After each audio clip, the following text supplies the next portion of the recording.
तर कॅनडा एअरलाइन्सच्या एका विमानाचाही अपघात घडलेला आहे।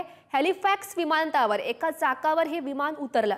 काही प्रवासी यामध्ये किरकोळ जखमी झाल्याची माहिती मिळते। आपण ही दृश्य काहीशी पाहू शकतो। कॅनडा एअरलाइन्सच्या एका विमानाचा हा अपघात। हॅलिफॅक्स विमानतळावर हे विमान उतरत होतं, ते एका चाकावर उतरलं। त्या दरम्यान हा अपघात घडला। अपघातात काही प्रवासी हे किरकोळ जखमी झालेले आहेत। त्यांना बाहेर काढण्याचे प्रयत्न सुद्धा सुरू आहे। कॅनडा एअरलाइन्सच्या विमानाचा हा अपघात। आपण अपघाताची दृश्य पाहतोय। हॅलिफॅक्स विमानतळावर एका चाकावर हे विमान उतरलं, त्यावेळीची ही दृश्य।